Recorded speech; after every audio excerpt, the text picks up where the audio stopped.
Okay, so this is a class I used to teach pretty much all the time, like years back.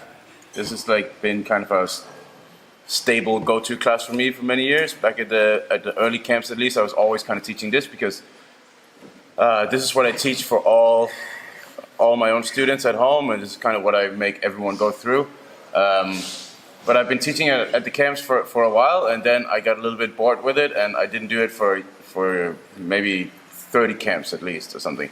And then recently, maybe 6 months ago, someone came to me and said, "Hey, you did that class 5 years ago at this and this camp in Copenhagen, like Camp 5 or something."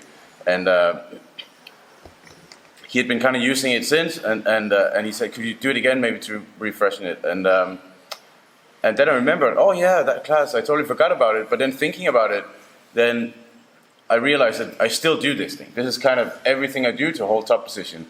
I just forgot about it because I'm not teaching it anymore. But so in that was kind of how this class got a little revival, and I put it on the class vote list, and here we are. So. I actually wrote a blog post on this exact thing. I had an old jiu-jitsu blog. I think I wrote it in like 2006 or 2007, where you can see this entire class. It's the same thing. It didn't change, and the post is still up there somewhere. It has some silly name like the 5 Swords Top Game or something. But it's literally, when I look back at it now, I realize that's the exact same thing I still do today. Like nothing really changed. So that's been the basis of everything I do to hold top position for at least like 13, 14, 15 years or something. Yeah? So let's go through it. I'm gonna use Gary. You go on your back. Okay, so it's not like this is kind of like the ultimate solution to holding top position. No, it's not like if you do this, they will never escape. It's just kind of the idea is to try and understand the underlying mechanics of what makes an escape and what kind of elements of his body I need to control in order to prevent him from turning one way or the other, right?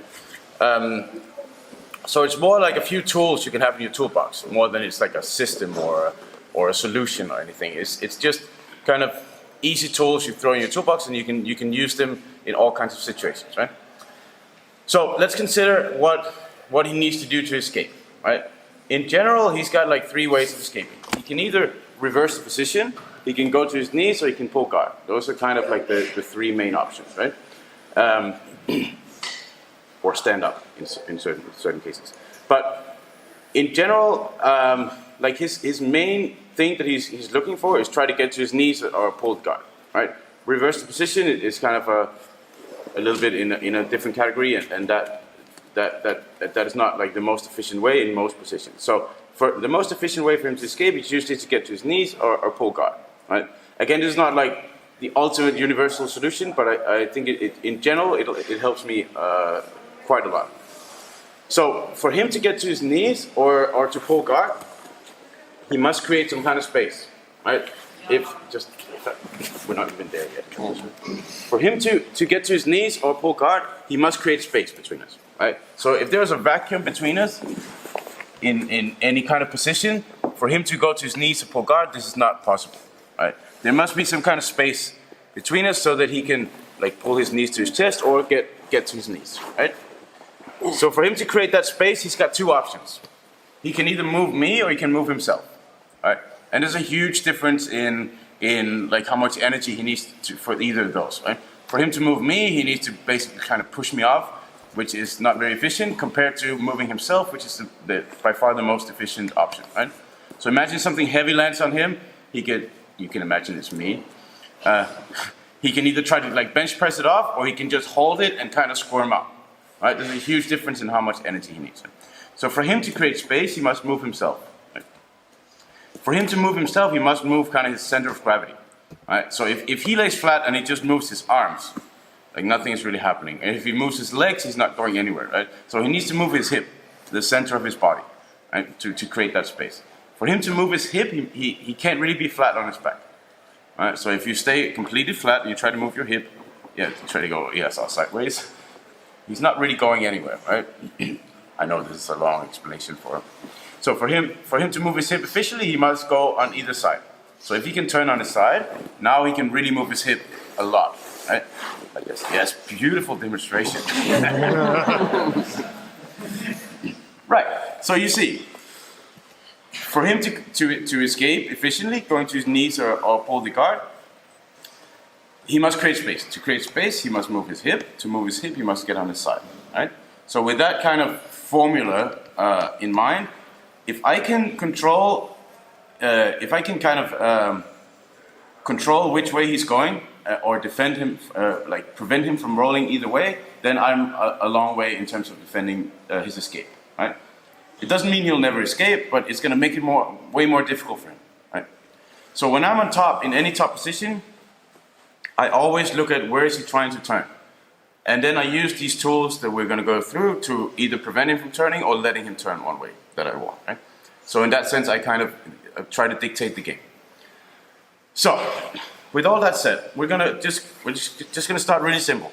And in the beginning, it might not make a lot of sense, and I'm sure you're going to be a bit confused, like as of maybe feel, as people say, oh, it doesn't work when I just do this and this. Don't worry about it yet, right? We're going to go through everything, and then we're going to put it together at the end. So we just kind of break it down into bits. So just to make it easy, we start in like side control, like just any regular side control, right? And then the only thing we worry about now is him turning into me, right? Don't worry about turning away, we're going to get to it. So a common way for him to escape is to try and turn into me. And if he can do that, if he can get on his side, now it's really, really difficult for me to hold him, right? Now we know he starts moving his hip and gets to his knees or pull guard, right? So that's the first thing I try to do. So for me to prevent him from turning into me, I have some kind of control points, I call them, right? And there are 5 points on his body that I look for, and each of them is going to make it more difficult for him to turn, right? And they're pretty simple. So I'll just go through them really quick. One is his head, the other one is the near elbow, then you have the near knee, the far knee, and the far shoulder, right? These are the 5 points I look at when he's trying to turn this way. And each of them, there's something I try to accomplish. And it's pretty simple, and all I do is I just try to accomplish as many of them as possible, and that's going to make it more difficult for him to turn this way, right? If he's trying to turn away, I reverse everything. But we'll get to that in the end. So just stick with me. We're gonna start really simple and then build it up. So we just take one at a time. For him to turn into me, it's much easier for him if he can turn his head towards me, right? So now his head is free, and you try to turn into me. Easy, right? If his head was turned away, this is not rocket science. If his head is turned away, now it's not impossible, but it's more difficult for him, right? So that's the first control point. I try to turn his head away from me. How do I do that? You figure that out, right? There's not like necessarily a perfect, like a right or wrong way of doing it. Like from there on, it's just when you know what you're trying to do, it's pretty much just trial and error. There's some obvious ways of doing it that kind of stood the test of time, obviously. But you can come up with stuff that I might not work. I might not do, right? So it's fairly simple. Like you find a way to turn the head, and you don't need like a certified black belt to tell you if that's good or not. Like you just turn the head, and he will try, and he will tell me, is this a good control or not? Right? It's kind of simple. It's not more than that.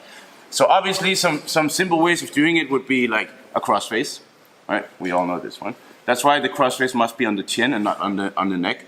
Right? So if you crossface like this on the neck and he still turns his chin, then this arm is actually completely useless, right? So that could be a crossface. It could even be sometimes just grabbing like this. You might realize this is not like as strong as a crossface, right? But sometimes it works, sometimes it doesn't. It might be using my hip. I use this a lot to turn the head. Just kind of put my hip on it, or even I would do this all the time with the shin. You could, if you're wearing a gi today, you can grab the gi and use that collar to turn the head a little bit. Right? Just without the gi, you can do like a, what do you want to call this? Like an S grip. Do that to turn the head and just test it, right? So, the control point is the head turning. The objective is to prevent him from looking into you, and then you find whatever tool in your toolbox to do it. Okay? So just grab a partner, spend a few minutes on just trying to turn the head in one way or the other. It's not like really super complicated. And then you just see how that affects his ability to turn into you. Not going to make it impossible, but just see how it makes it more difficult. Right? Okay, let's try. I don't do this.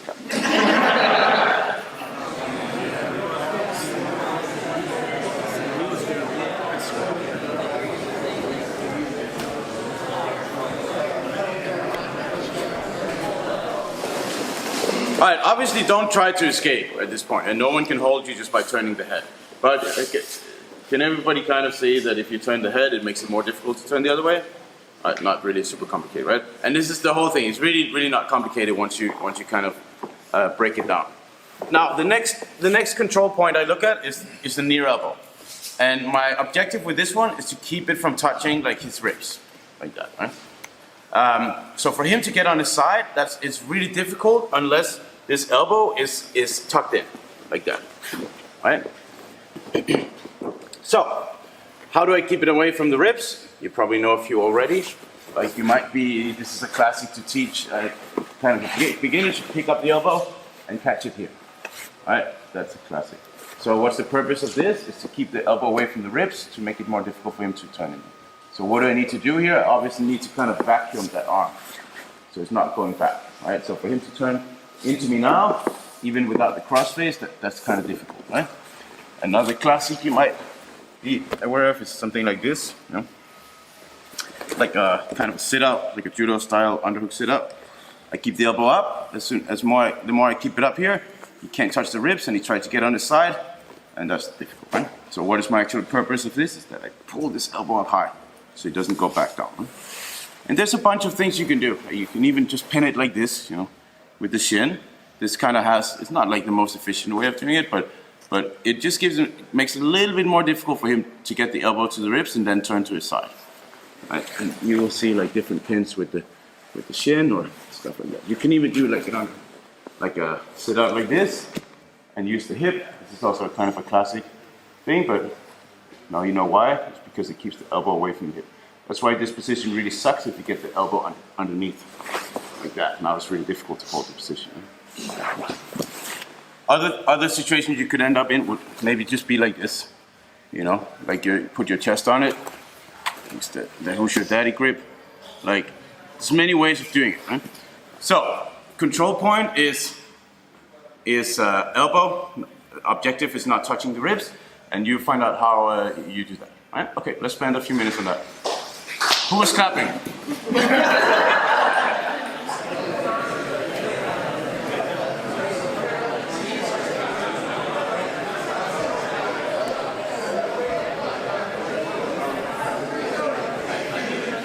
Okay, so does that kind of make sense for everyone? Yeah, you see that elbow coming to the ribs is not necessary, but it helps you a lot to turn, right? So I try to prevent that. Now the next control point is the near knee, and this is kind of simple. All I try to do is prevent that knee from touching the mat. All right, that's all I do, and I try to come up with different ways of doing it. So obviously the leg is heavier than moving an arm or turning the head, so you need to, like, you have less power to do it, but it could be just kind of holding the leg like this. Sometimes this is enough. Sometimes I kind of build a frame on my leg so it doesn't touch. You know, sometimes you just have to kind of pull it, and this is like way more based on power, but sometimes this is what you need to do just for a split second. You know? Sometimes it's kind of a weave with your arm, you weave with your knee. Right? Any creative way you can come up with to prevent that knee from touching the mat is going to help you a little bit in terms of him not turning, right? So try a few and you can kind of test it out, and you will quickly, when you're rolling, you will quickly find out what works or not. You don't need me to tell you, but I'll tell you what you need to do. Knee not touching the mat, okay? Let's try to do it.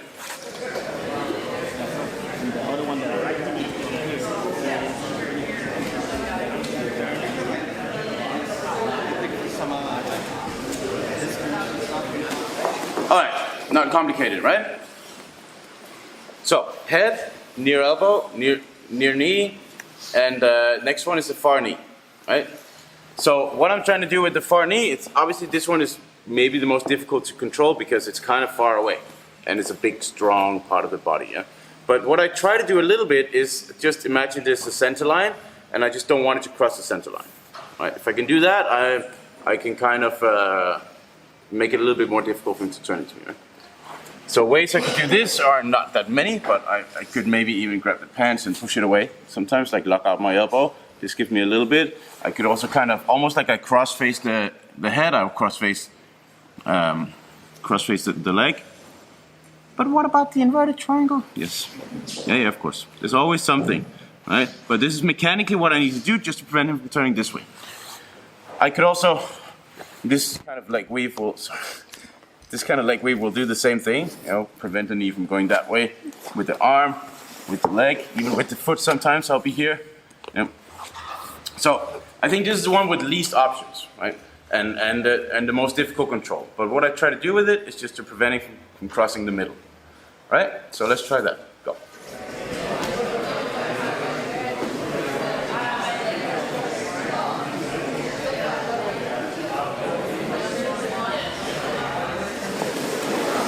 All right, almost there. I promise it's gonna make sense in a minute, right? So, far knee, I try as well as I can to prevent it from crossing the center line, right? That's pretty much it. Now the last one is just the far shoulder, right? And for him to turn into me, he must lift his shoulder off the mat. I cannot imagine how he would do that without lifting his shoulder, turn without lifting his shoulder. Yeah, like, it doesn't really work, right? As long as we have two arms and two legs, this kind of is the same for everyone. So, all I need to do with this, or try to attempt with this shoulder, is to kind of pin it on the mat. Alright, so if I can pin that shoulder, it makes it more difficult for him to turn into me. Alright, what are different ways I can do that? An underhook. The purpose of an underhook is to pin that shoulder. Because with the underhook, I can lean my weight towards the shoulder, right? So if I have an underhook and I'm too low, the underhook is kind of useless. Right? The same if I have an underhook and I'm like kind of over here, then I can't use the underhook. The underhook allows me to put chest to chest and put the weight towards the shoulder. Right? So when he's trying to lift that shoulder, he's carrying all my weight. See that? If he had an underhook, things change because now, wait, I need to talk about this. Because now my weight cannot go flat on his chest, my weight is actually going this way. Right? So when I try to pin him and he tries to get up, see that? Now he can lift his shoulder.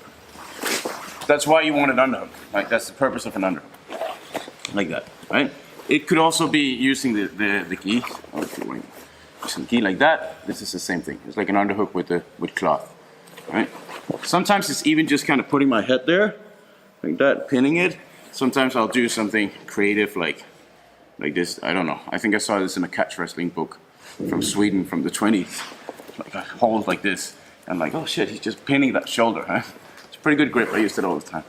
Or even, often I'll put my knee here, or sometimes it's just kind of like in a desperate situation, I might even just kind of grab and push it a little bit. This is not very efficient, but it'll get me just a little 10% control, right?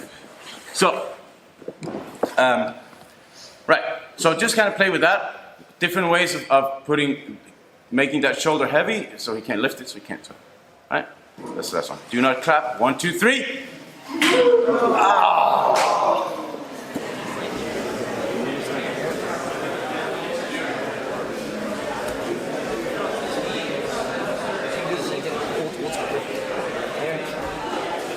So, does everyone feel that if you make that shoulder heavy, it's more difficult to turn it? That's like really, really simple stuff, right? So, right, so let's just review everything. 5 points. The head, shoulder, knee, head, elbow. Stop it. Head, elbow, knee, and shoulder. All right, those are my control points. Head, I try to turn it away when I can. Near elbow, I try to prevent it from touching the ribs.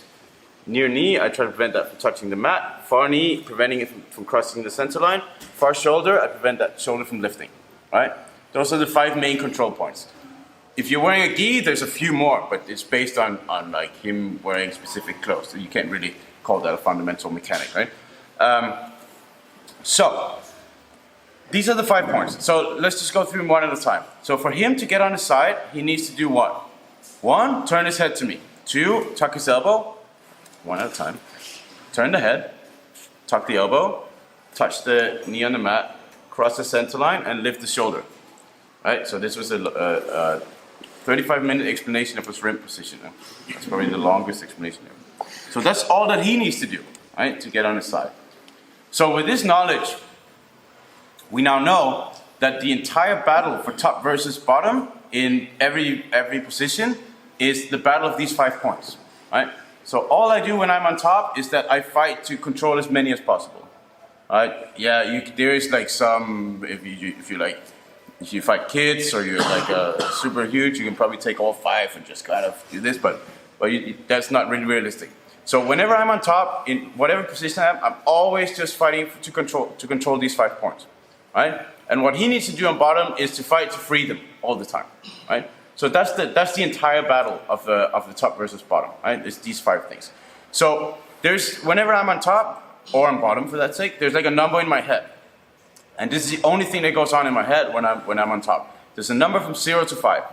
How many points do I control? If the number is 0, I know I can look over my shoulder because he already ran away. Like I lost him. If it gets to 0, like it's too late. Right? If I have 1, I have almost no control and I need to hurry up and get more. Right? If I have 2, I can kind of hold it.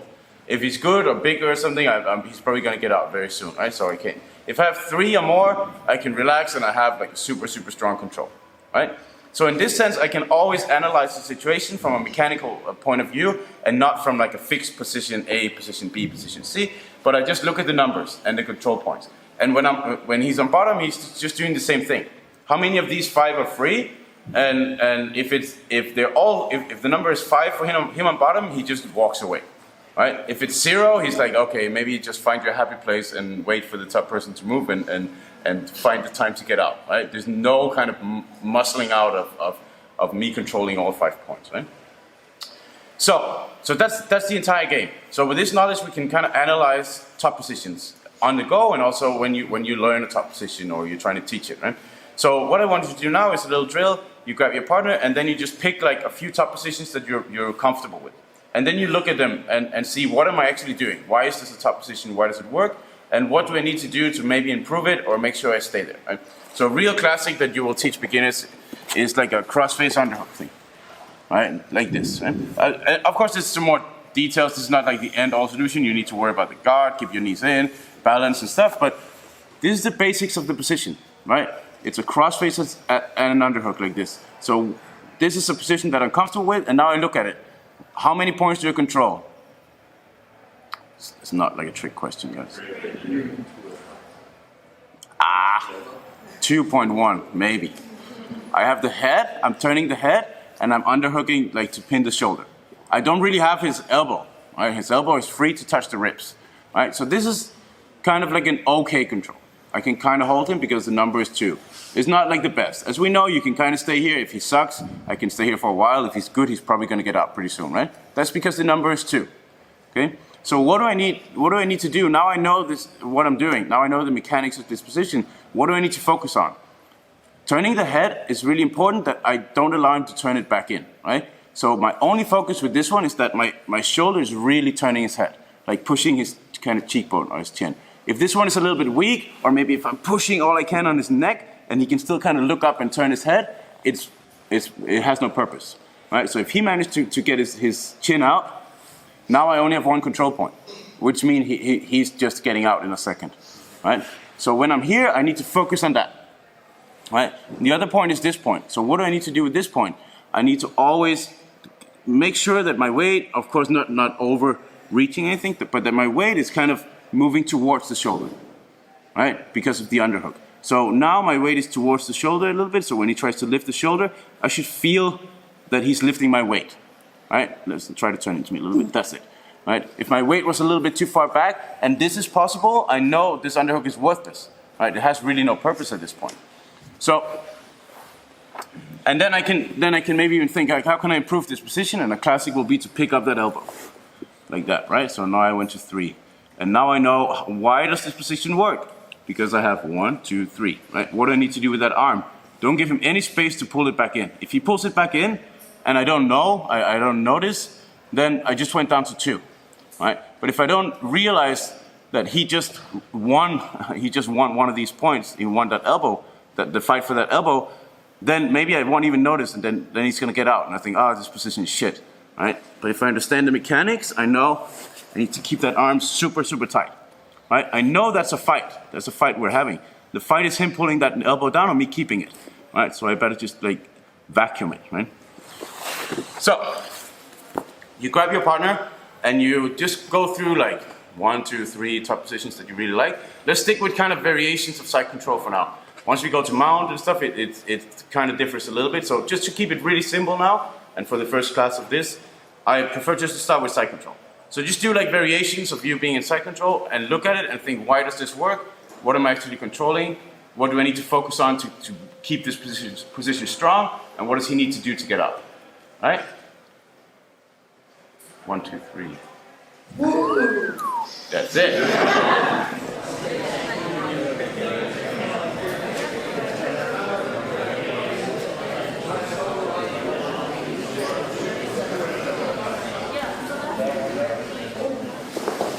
So, does that kind of make sense? All right. So, if you have these tools in your toolbox, and this kind of, I think it's kind of the underlying mechanics of, it's not, I think, maybe the title is a bit misleading. It's not so much holding top position as it's just like knowing how to prevent someone from turning. But that sounds really, really boring. You know, like, that's like, but this is really something you need to know in jiu-jitsu. So if you understand this, the mechanics of this, then you can look at all positions and analyze them, why they work, right? So in one sense, you can take a classic position A, B, C, and you can kind of look at it and see, oh, this is why it works, because I control this and this and this. But you can also kind of come up with positions on the fly that works. And this is more like how I approach top position is of course in the beginning it's easier to have like a richer structure if you know this position, this combination of grips is kind of a go-to, or this one, right? But with time you can, when you understand this more, you can have like kind of more a fluid approach to it. And you just, instead of thinking position this, or this, you just think 0 to 5, right? How many of these 5 points can I control, and how can I grab them? And sometimes you're more or less creative in doing it, and you come up with weird ways, like kind of on the fly, on how you control them with a little bit. Sometimes it's a super strong control, sometimes it's super weak, but you're always fighting for these 5 points. That's the entire battle of top versus bottom in every single position, right? So you know, even if you, sometimes I will come up with weird positions, and some of them, they kind of become my fixed positions, like my go-to positions. But something I do a lot would be like, just kind of turn the head, or even just grab the leg like that, right? This is kind of a weird position. I actually control 3 points here. Turn the head, weight on the shoulder, and lift the leg. This is not super strong, but I can hold it for a little bit, right? And even though this is not like a kind of a textbook position, this is an example of just something you come up with during rolling, at least I know exactly what he needs to do to get out. Or at least, and by getting out, I mean turning into me. We're going to talk about turning away in a second. So at least I know, let's say in this position, I really sit on the head like that. Like this, right? This is a position I use a lot. I can do this because I can see what I'm controlling, right? Can you see what I'm doing? I turn the head, I put weight on the shoulder, and I lift the leg, right? So I know this position works because I have these control points, right? And in terms of him turning that way, yeah? So even though this is kind of a weird, complex situation, hold, then I know exactly what he needs to do to get out, right? So if it fails, and when it fails, because all top positions eventually fail, at least I know exactly what he did to get out, right? The worst thing that can happen is if someone gets out and you have no idea how they get out, right? Because then you can't fix it or improve it next time, right? So if I hold any position and he needs to, I know he needs to fight off either the knee, turn the head, or lift that shoulder, right? So he's doing something, all right? Whoops, and now maybe he can start to turn, right? At least I know in this position exactly why he started to get out, right? Because he fought off 1 point, right? And this is an important thing, is that you always kind of know what's going on, instead of just blindly push button A, push button C, push button C, D, sorry, A, B, C. Good job, Christian. It's more like understanding what's going on behind the screen, right? So when you're on top, let's say side control, you kind of just think 0 to 5. And then it's kind of a fluid battle of, I hold maybe this, and this point, and I know what we're fighting for, right? Let's say I take any kind of top position. Let's say I do this, right? Like that. So now I control the elbow and I lean my weight towards the shoulder, right? So in this position, if someone just shows me this position and say, do this to hold him, right? I might do this and then he might get out and I don't know why he got out, right? But when I'm in this position, I can now look at it and say, what is the fight, right? What is the fight for the position? The fight is, and look how I hatch onto the gi and pull it down to make that heavier. The fight is this shoulder and this elbow, right? That's what I need to hold. That's what he needs to get out, right? So what can I do to make this stronger? One, I'm gonna kind of tighten this up a bit more and I'm gonna lean my weight harder, right? Maybe even drop my head like judo style, because if he pushes my head up, kind of frays my head away, I lose some of the weight on the shoulder. See that? So from here in this situation, I can look at it and say, okay, this is what he needs to do. So that's what I need to focus on, instead of me just holding this and maybe thinking about something else. So when he starts to pull this elbow, like all my focus is on this one, because I know if he gets that elbow out, he's gonna escape. I'm back to 1 point, yeah? So that's pretty much it, right? And of course, it takes a lot of practice whenever you're on top or you're on bottom, but to do this, like to kind of implement it. But I also did this for 15 years, so it's very natural for me to just do that. And very often I'll be on top, or I'll pass the guard, or be in some top position, and he starts to escape, and I grab something, and then I look at what I was gripping, and it's like, oh, that makes complete sense. You know? But it was just kind of second nature. It's like, as I said the other day in my workshop, it's like if you observe yourself tying shoelaces, like there's no way you can, it's so complicated. Like what your fingers are doing is like fucking alien technology, right? You cannot, if you take your hands away and you try to explain how to do it, it's impossible, right? So once you've been tying shoelaces for 30, 40 years, then it's kind of automatic. And the same thing here, if you keep thinking about these underlying mechanics of holding top position, then at one point it becomes second nature, and you'll just kind of grab things and have like like an instinct for it, right? So that's what I try to develop at least. Now, all we did for now is just him turning into me, right? Obviously, he can also escape by turning away. So the important point here is that I just need to understand the underlying mechanics, right? I don't need to have an answer for every single style or technique or tactic that he has, right? All I need to do is understand the mechanics, and then I can kind of apply it to everything. So if he's turning into me, I control these 5 points. But sometimes you roll with someone who has a game where they turn away a lot, right? And then all I need to do is just reverse all the points in my head, right? All I need to do. So if he's turning away, I'm trying to turn his head this way, pin this shoulder, keep this one from crossing the center line, that one from touching the mat, and this elbow from touching the ribs, right? So that really depends on what his game is and what my tactic is. Sometimes I want him to turn away, because maybe that's my A game is to let people turn away and attack the back. Sometimes I only want him to turn into me, maybe because I have a few guys who will do everything to prevent you from turning away, but once you go to your knees this way, they're gonna guillotine you in a split second, right? That's like their whole game.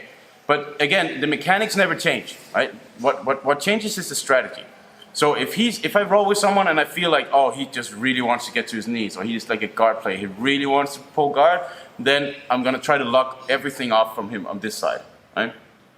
And if I'm really good at attacking the back, I might leave that side open, right? That's what I personally like to do with most guys who try to turn into me. I block this, I lock all the doors, but everything is open on this side, right? So any door he wants to go on that side, it's open, and I'm there waiting for him. Yeah? So the moment he turns away, I have my go-to back attack thing. Right? But that's just my strategy. It doesn't have to be everyone's. Some guys you roll with, they're really good at turning away and defending or getting to the knees. So maybe all I have to do in that round is to reverse all the points and prevent him from turning away. Right? So let's say I pass a guard on someone and I feel like, oh shit, this guy is kind of a turn away kind of guy, right? Then I look for points on the other side. See, keep that elbow away from the ribs. Yeah, or maybe I'm gonna drop my weight, and in this sense I put my chest on the shoulder, right? Like that. So now it's really difficult for him to go that way. Yeah. So you just kind of have, when you understand it and it becomes like second nature, then depending on his game, you can always just look for these 5 points one way or the other, right? And this will also, if your style is that you want to kind of just pin the guy, maybe it's your style, maybe he's just too wild. Sometimes you need to kind of take the energy out of the roll. then a pin is, by definition, him not being able to turn either way.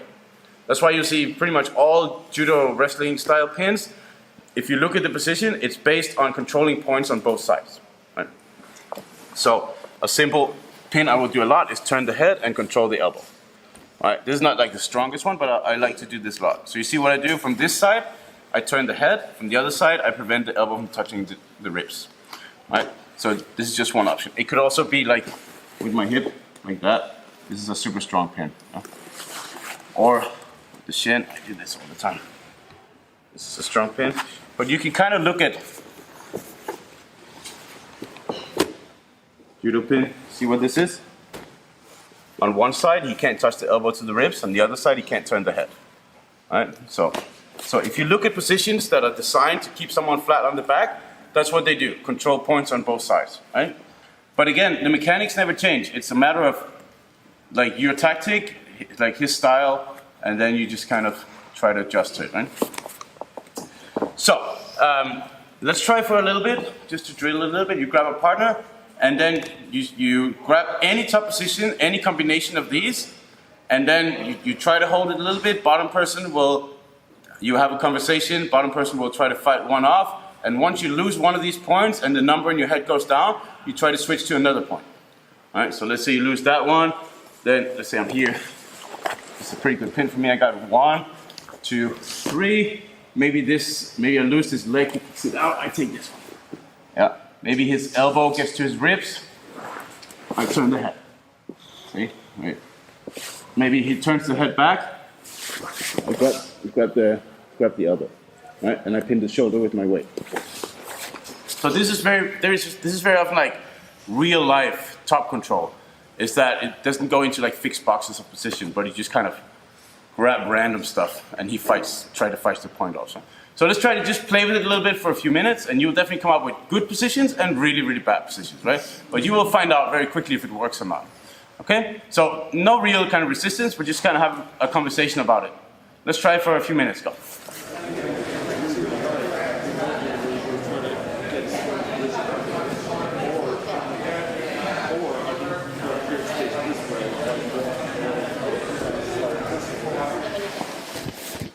Right.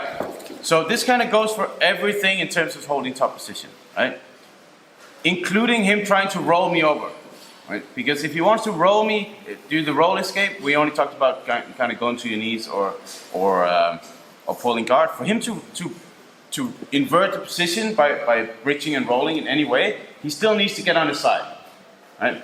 So if I kind of predict that, oh, he's going to do like kind of a judo style rolling me over this way, right? What do I need to do? I know he wants to turn this way to roll me, so I'll look for something that prevents him from going that way, right? So I can defend it because I know what he needs to do to go that way. So maybe it's only about holding this elbow, right? Now I killed his roll to this side. And all the same things apply in any top and bottom, top versus bottom position. That's not the guard. Let's say I'm in knee on belly from here. I actually don't have a lot of control.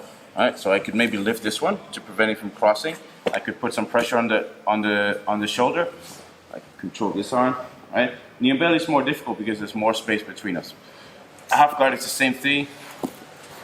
You know, he really wants to get on the side, so I look for ways to turn him back flat. Yeah, that's why we really like to fight for the underhook in half guard like this. That's why the underhook is key. Right? How many points do you think you have like in a half guard? You tell me. In what position like this? Right now I have 1, right? So this is pretty bad. That's why he's going to get out in a second. So maybe I can be here. I like to do this in half guard. How many do I have? 1, 2, 3. All right, this is why I can easily get out from here usually. This is why I can step this foot up. If you look at the mount, it's the exact same thing, except here he can go both ways. So the points switch really quick, right? So whenever he wants to escape one way, I have to think of the points as, if he wants to go that way, I imagine I'm in side control on this side. All right, that's why this is really good, because let's say he tries to escape to this side, right? If I can cross face him the other way, like this, now I know he can only escape here. or at least it's easier on this side, because he can't turn. Right? And then once he started escaping on this side, I turned the crossface, and now his game is on the other side. Right? That's why this is a good position in mount, because I lift his elbow away from the ribs, right? And I turn the head. That's why this works in mount. Right? What does this do? It prevents his knee from dropping to the mat on both sides. Right? That's why this kind of blocks him on both sides. So if I only had one, it's really difficult for him to turn to his left. Right? Not impossible. Sorry, his left. That's it. Because he can't drop the knee. Right? It's only 1 point. That's why if I grapevine both, he's a little bit stuck both ways. Right? I can do the same by crossing my feet and lifting my heels. I like this more. It's more like a knee safe version, but it's the same thing. When I do this, it has one purpose: preventing that knee from touching the mat. Right? So this on my right side is the same as this control point. See that? So obviously this takes some practice, obviously. Yeah? But I think this goes for everything you want to learn in Jiu-Jitsu. If you understand the underlying mechanics of what you're actually trying to accomplish, then you just practice with whatever tools you want. Right? And the ways that I control each point is not the same as you necessarily do it. Right? But I recommend, or now you kind of have to, there's no way back. Right? Once you've seen it, you can't unsee it. In sparring, obviously, or in competition, whenever you're on top, you just look for these points all the time. And it's a constant battle between these 5, and you're going to lose them all the time, and you try to grab new ones, right? When you're on bottom, you just look for the same ones, and you try to free them all the time. Every time you can free all 5, you're free to go, right? You unlock the 5 locks on the door, and you just walk out, right? And that's pretty much it. And the same once you pass the guard, like in any kind of guard pass, the moment you go, like this, I immediately have to look for some points, right? So it might be dropping to a crossface, catching that leg, or even, if I pass and I feel like his style is turning away, I need to hold something to prevent him from turning away. Yeah? So if he's like a super strong turner, sometimes I even put my chin on his shoulder. Like if they really only want to go that way, then you can do stupid things. I hold some people like this. That, yeah. Or he starts to turn, and I just maybe push it or drop my knee on it. Now I'm in mount, and I have to look for something that blocks him both ways. Right? So in the mount, since he can go both ways, it's best for me to find some grip that blocks both sides. Elbow, turn the head, strong position. So, simple mechanics, complicated implementation, but that's up to you. You just start now and you practice this for the next, 30, 40, 50 years. That's pretty much it. So every time you learn a new position, you try a new position, and you escape, you can try to kind of look at why it works. Okay? All right, any questions on this? Feel free to grab me anything that, yeah. Do those same control points work either when you're inside the guard or inside? Or No. It's okay. Top versus bottom. Okay. The guard is a different animal. Got it. Right? In the guard, we fight to win or defend the space between knees and chest. That's another class. But this is top versus bottom thing, I would say. So try it out, and especially if you roll with me or you watch me roll, like just if you see me roll, you will see that this is all I do. You might think, oh, it's some kind of black belt magic, holding top position, and he's moving in weird ways. But now when you see what I'm doing, it's fairly simple. There's nothing else going on in my head, but like these, I just look at these 5 things all the time. And I try to grab them and push them and like put weight on them and hold them. That's it. That's all I do. And you will probably see it more clearly, I hope, that this is what's happening. Okay, so any questions popping out about it, feel free to grab me during the open mat or even message me or catch me on Facebook or something. I reply to everything. So cool. Thanks for joining. Now you can clap. Yay!